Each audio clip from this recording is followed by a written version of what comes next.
حقي ان انا اتدلع. من حق الكبير يتدلع، من حق الكبير. الفيديو النهارده بتاعنا بنتكلم عن ازاي رحت عملت تنظيف عميق للبشره. فرق كبير قوي لما انت تبقي قاعده في بيتكم عماله تليطي لا تلاقي حد بيليط. وحشتوني من الفيديو اللي فات. النهارده الفيديو بتاعنا عن الاسئله الكتير اللي اتسالت لي عن جلسه تنظيف البشره العميقه اللي انا رحت عملتها، بكام وفين وازاي وامتى، وخدت منك وقت قد ايه، ونزل عليهم عروض ولا مش نازل عليهم عروض. هجاوبكم عن كل الحاجات دي. نروح نتفرج على ده، رجعوا لي تاني بسرعه.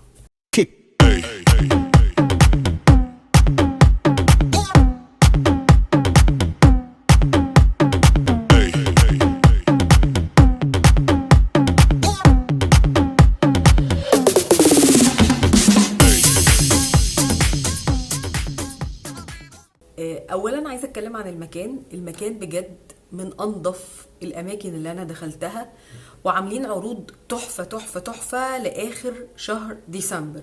يعني العرض لحد 1 يناير 2020 ان شاء الله. كل سنه وانتم طيبين. يمكن ناس كتير سالتني برضو انت ليه رحتي عملتي تنظيف بشره وانت اوريدي بتعملي تنظيف في البيت وبتعلمينا ازاي نعمل تنظيف في البيت. دلع ليه؟ لاقي دلع وما اتدلعش يبقى عبيط. عادي من حقي ان انا اتدلع. من حق الكبير يتدلع، من حق الكبير. تنظيف البشره كوم، وجلسه المساج اللي اتعملت لي دي كانت كوم تاني. انا قمت دايخه. عارفه لما تحسي ان انت حصل لك ريلاكسيشن بعمرك؟ ميرسي ميرسي ميرسي ميرسي ميرسي على الدلع. انا رحت عملت تنظيف عميق للبشره، كان فيه 2 باكجز. انا عملت الباكج اللي هي العاليه. المركز هو اللي كلمني وقال لي تعالي اعملي جلسه تنظيف بشره، وانا رحت. المكان حلو قوي قوي، نظيف لذيذ، في ركن كده. يعني انت لو مش عايزه تروحي عشان تنضفي بشرتك ممكن تروحي تشربي مشروبات. لو انت قريبه من المنطقه تتكلي على الله، تاخدي بعضك وتمشي. في ركن للمشروبات، تشربي بقى نسكافيه، تشربي مش عارفه ايه، تقعدي بقى تتسحلبي وتدحلبي وتعملي بقى مشروبات كتير وحاجات كده. وبعدين اتفرجت على الماتيريالز كلها. الحاجات اللي جايبينها بجد فعلا حلوه، وكلها او اغلبها مستورده. يعني حاجات براندات من بره، فالحاجات كلها نظيفه والكواليتي بتاعتها كويسه. في اماكن تخشي بتحسي ان الناس متنشيه، مش قاعدين على طبيعتهم. لا، الناس هناك طبيعيه كده ولطيفه ولذيذه شبهنا كده. يعني ده كده يا دكتور الديرمابان.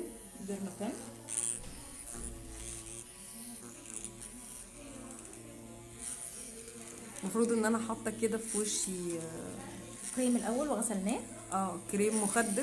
كريم مخدر. مش حاسه ببقي ولا حاسه باي حاجه. المفروض ان الديرمابان ده زي ابره، يعني سنون بتشك في الوش، والمفروض ان انتوا شايفين كده وفي حاجات طلعت دم من وشي، بس انا مش حاسه. عارفه لما تحسي ان وشك اتفرمط؟ انا بنضف وشي وقلت لكم على طرق كتير رخيصه، وحواليا الحاجات بتاعه تنظيف البشره طول الوقت، وبعمل حاجات كتير جدا. بس فعلا فعلا لا، في فرق ما بين تنظيف عميق حد بيعملهولك وبيعملهولك باجهزه بروفيشنال جدا.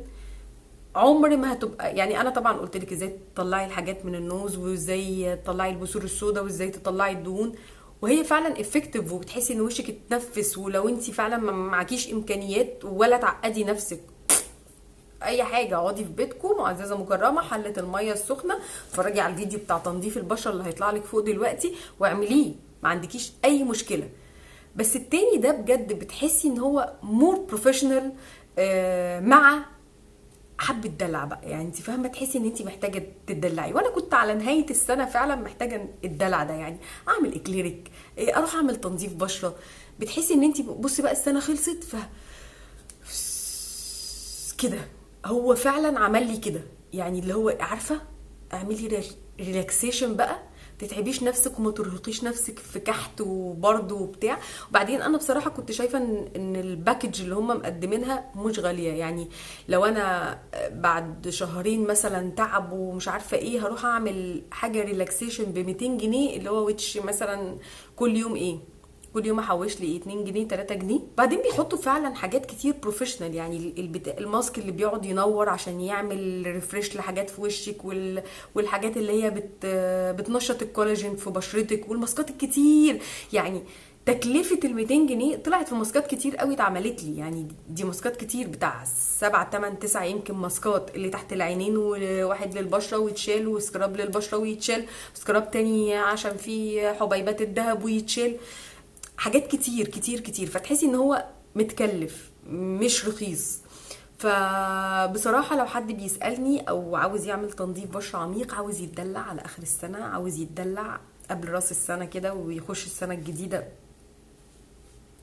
في ثوب جديد بمود جديد، انصحه جدا جدا جدا يروح مركز نفرتاري يا جماعه. للناس اللي قريبين من مصر الجديده وساكنين في مصر الجديده، او للناس اللي ساكنين بعيد، هم عاملين عروض حلوه قوي. العرض بتاع تنظيف البشره قبل القصه دي تقريبا كان 350، هو دلوقتي منزلينه 250، ولو رحتوا 2 مع بعض هيبقوا 200 و200. يعني ده عرض الصحاب.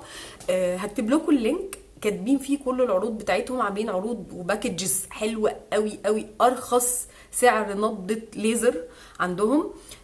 عاملين كمان عندهم الجهاز بتاع كانديلا اللي هو افضل جهاز. لو انتوا بتسالوني عن الليزر والاجهزه ونروح فين وما نروحش فين، عشان في ناس كتير بتسالني عن الموضوع ده، بقول لكم ان ده افضل جهاز. ولو مش هتروحي المركز ده وهتروحي اي مركز تاني، اسالي عندكم جهاز كانديلا ولا لا.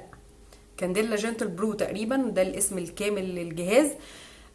ما تعمليش في دكه، انا جربت دكه وجربت كانديلا وجربت كل حاجه. كانديلا افضل جهاز فيهم، وهم سعر النبض عندهم حلو قوي. كل سنه وانتم طيبين. واللي لسه ما عملش سبسكرايب، فعل الجرس المتليط مش اللي اقرع، ما عملش لايك على الفيديو اللي هو بيتفرج عليه ده، وما راحش يتفرج على الفيديوهات اللي قبل كده، وما عملش فولو على الانستجرام. احنا لسه قليلين جدا على الانستجرام، وهعمل لايفات كتير جدا جدا جدا جدا جدا الفتره الجايه على الانستجرام. فيا ريت تروحوا بجد تشتركوا عندي على الانستجرام. ولو بتتفرجوا على الفيسبوك طبعا هتعملوا شير للفيديو. يعني ما ينفعش تبقوا قاعدين بتتفرجوا ما تعملوش لايك وشير وتكتبوا لي كومنت كان حلو مش حلو، مكياجي عامل ايه، شعري كان عامل ايه، بقي كان عامل ايه، يعني غصت الناس اللي كانوا متضايقين مني ولا لا. كانت معاكم ايفون نبيل. بحبكم بحبكم بحبكم، كلامكم الحلو على راسي. باي باي.